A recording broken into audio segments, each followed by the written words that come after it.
ආය අද 31 රෑ ළමයි කට්ටිය සේරම ගෙදර එනවා කිව්වා කෑමට. එතකොට මම හිතුවා මට ලේසි චීස් කොත්තුවක් හදන්න. හැමෝම කන්න ආස චීස් කොත්තුවක් හදන්න ඕනේ කියලා හිතුණා.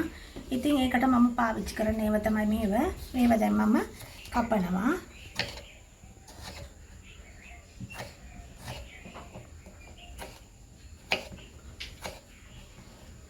තක්කාලි ගෙඩි දෙකක් ගත්තේ. මහ ගොඩක් ගත්තෙත් නෑ එළවලු.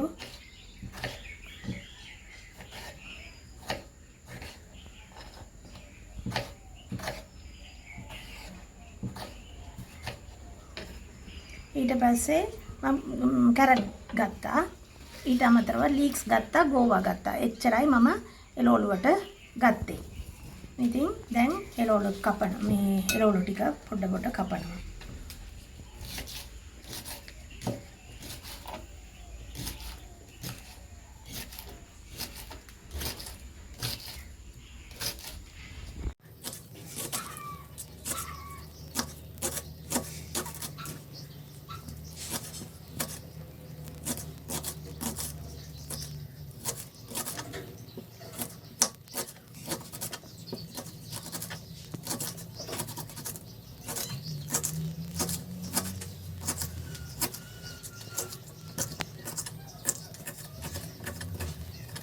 ඊට අමතරව දැන් ගෝවා ටිකක් කපමු.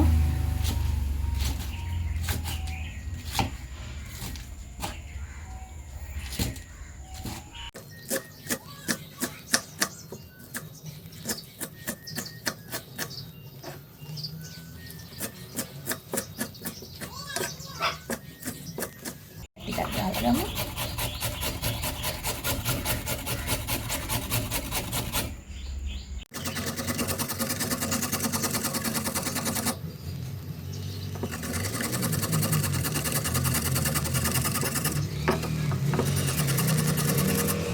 මම බ්‍රෙස් කෑල්ලක් ගත්තා. ඉතින් මෙන්න මේක පොඩි චූටියට කපනවා. මේ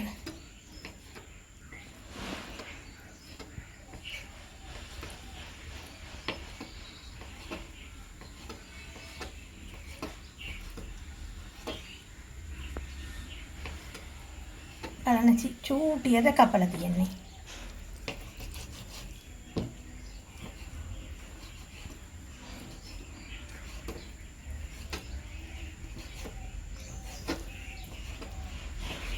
දැන් චිකන් එක අපි කපලා ලෑස්ති කරා. අපි මේකට දැන් තුන පහ ටිකක් එකතු කරමු. ගම්මිරිස් ඔයගොල්ලන්ට ප්‍රමාණ පේනවා ඇති.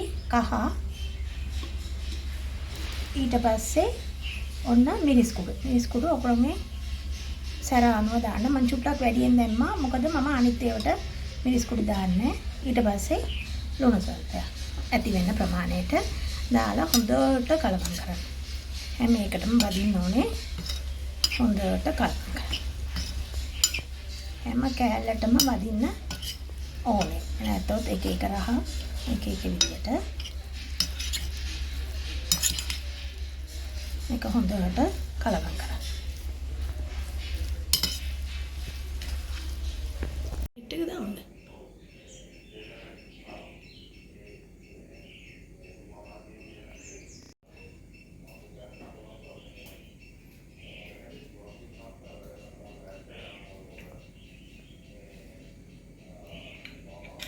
Lankan easy way.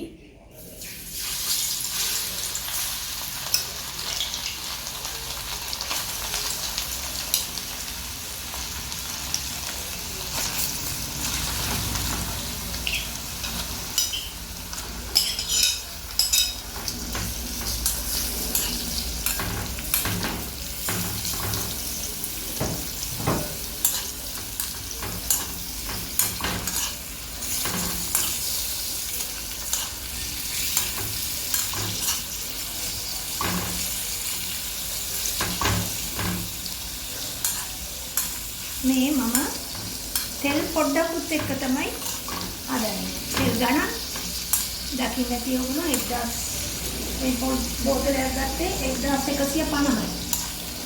පොල් බෝතලයක්. පොල් තෙල් බෝතලයක්. ඉතින් ඒක නිසා බොහොම චුට්ටයි දැම්මේ. මේ වගේම කරන්න තමයි මම මේ පොල් තෙල් පාවිච්චි කරන්නේ.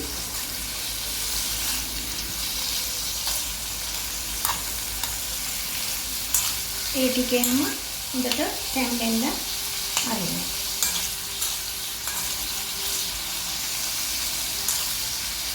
මේක පොඩ්ඩක් මාරුවෙන් කලවම් කර ඉන්න ඕනේ. නැත්නම් ටිකක් විතරක් කලවම් වෙයි. අනිත් ඒවා කලවම් නැතුව කියෙයි. අයි තෙල් පොඩ්ඩක් නිසා. ඊට අමතරව මම ගත්තා රට ලුණු ගෙඩියක් ලොකු එකක්. මේ සුදු ලුණු, අමු මිරිස් ටිකක් සැරට ගත්තම හොඳයි. කරපිංචා ඒ ටික ගත්තා. ඊට අමතරව ඉඟුරු කෑල්ලකුත් ගත්තා. ඉතින් මම දැන් මේ රට ලුණු ගෙඩිය කපන්න යන්නේ. හැම එකටම සාමාන්‍යයෙන් පොඩියට කැපුවා නම් හොඳයි. අපි ඕන කෑමක් වෙනකොට මේවා පොඩියට කැපුවොත් හොඳයි.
තෙල් චුට්ටක් දාලා රත් කරලා තිබ්බා. රත් කරලා තිබ්බා.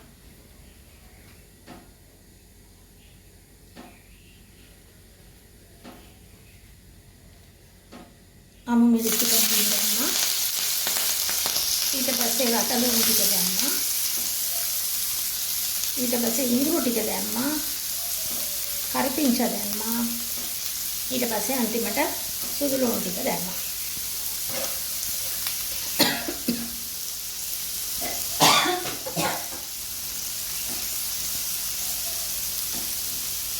ඊට අමතරව උළුහාර ටිකක් දැම්මා. සූදුරු ටිකක් දැම්මා. අබ ටිකක් වැඩියෙන්ම දැම්මා.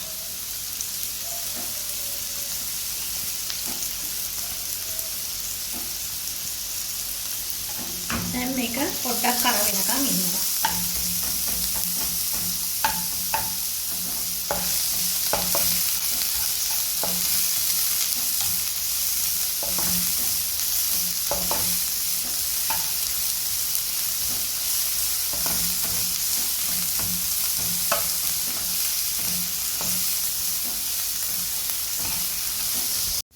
මේ තත්ත්වයේ තියෙනකොට මම කපාපු එළවලු තක්කාලි හිටන් මේකට දැන් කලවම් කරනවා.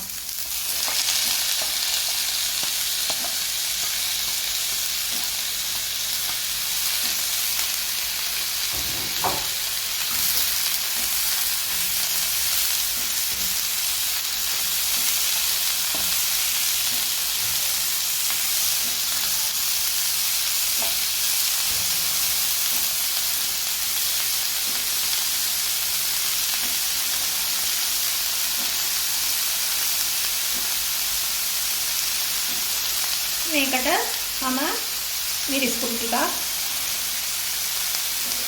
කහ චුට්ටක් ගම්මිරිස් 3-5 මේ ටික කලවම් කරලා ලුණු සොල්පයකුත් දානවා. ඇති වෙන ප්‍රමාණය ඔයගොල්ලන් දාන්න නැති ලුණු කොච්චරක් දාන්න ඕනේ කියලා මදි නම් පස්සේ බලලා දාන්න පුළුවන්. වැඩිපුර දාගන්නත් එපා අඩුවෙන් දාන්නත් එපා. හොඳට හැන්දි ගන්න. එළවලු ටික තැම්බෙනකම් හොඳට අර දාපු තෙල් එකේම ඇඳි ගන්න.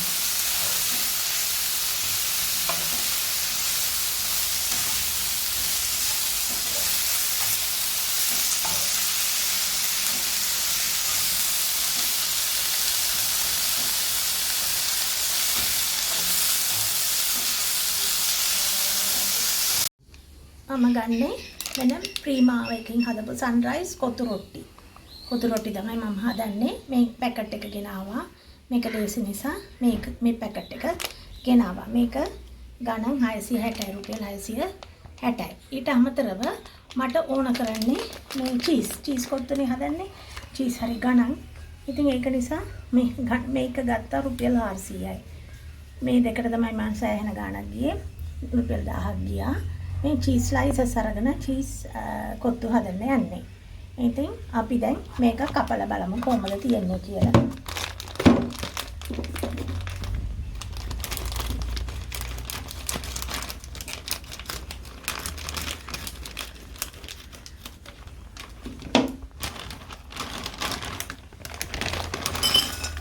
මෙන්න මේ විදිහට තමයි කොත්තු ටික තියන්නේ. මේක පොඩ්ඩක් වේලාසනින් අරන් තියන්න ඕනේ. ෆ්‍රීසර් එකේ තියන්නේ. මේක පොඩ්ඩක් වේලාසනින් අරන් තියන්න ඕනේ. මේ සයිස් ඇති. හොඳටම ඇති අපි කඩෙන් කන ඒවා මේ සයිස් තමයි තියන්නේ. හැබැයි මේක කඩේට වඩා හරීම රසට එනවා. තාච්චල් ලිපේ තිබ්බා. ඒකට තෙල් මොකක්වත් දාන්නේ නැහැ. මෙන්න මේක රත් වෙන්න දානවා. ඒ පොඩ්ඩක් කූල් ලේකේ තිබිලා ගත්තේ. ඒක නිසා පොඩ රත්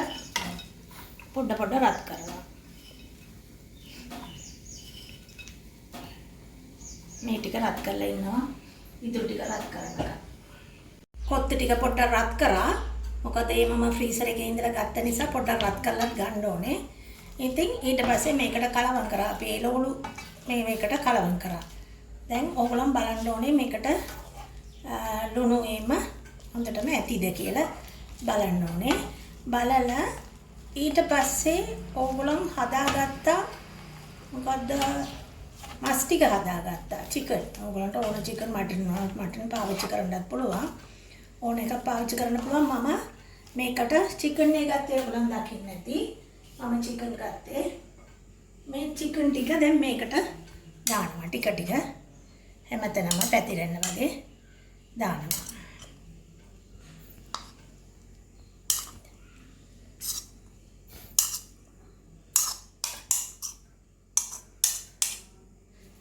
දැම්මා. ඊට පස්සේ මේක හොඳට කලවම් කරලා ගන්නවා. ඕගොල්ලෝ මෙච්චර දාන්න නැතුව ඇති. අනිත් කඩවල් වල හදනකොට මෙච්චර දාන්නේ නැහැ. කඩවල් වල කොත්තු එකක් දැන් කීයද?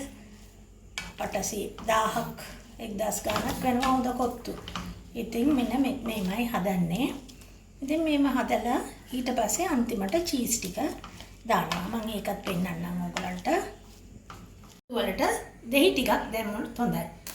ඔන්න චූටි කෑලි වලට කපලා තමයි මම මේ දාන්නේ. දෙහි ටික මේ ඇටේම වැටෙන්න දෙන්න එපා. ඇට කෑවොත් එimhe තිත්තයි. හරි? මේ තවත් චූටි කෑලි වලට කපලා දෙහි ටිකක් වැඩිපුර දානවා. දැන් මේකට චීස් ටික දාන්න යන්නේ.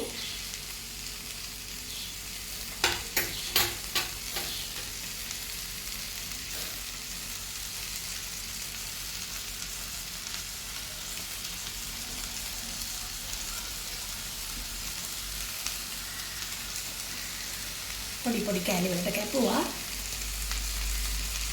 ඊට කොත්මලේ චීස් එක පොඩි කෑලි වලට කැපුවා. ඉතින් රත් වෙලා තියන්න ඕනේ. මේකට තමයි චීස් ටික දිය වෙලා රහට එන්නේ.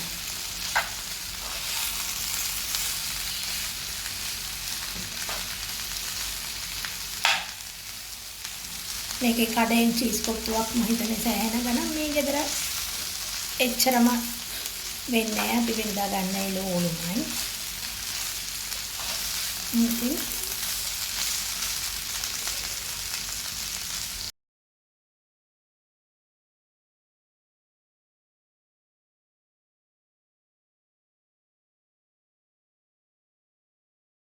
මම අද මේ චීස් කොත්තු වලට මම හදන්න යන්නේ උළුහල් හොද්දක්.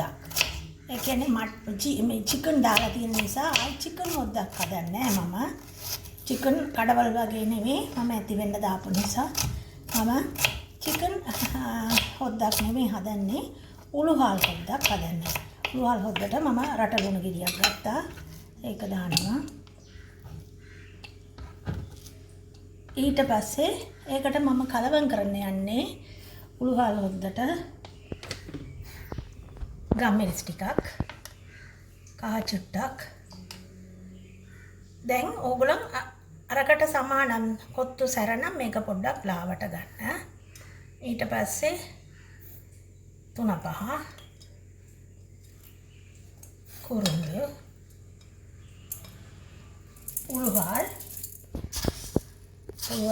මේ හැඳි එකමාරක්. ඊට පස්සේ මෙන්න මේවා ටිකයි දාන්නේ. සූදුරු ටිකක් දැම්මා. ඊට අමතරව මම මේ කරිපිංචා මේමම දානවා. කරිපිංචා ඊට අමතරව තක්කාලි ගෙඩි දෙකක් දානවා එකට කපලා.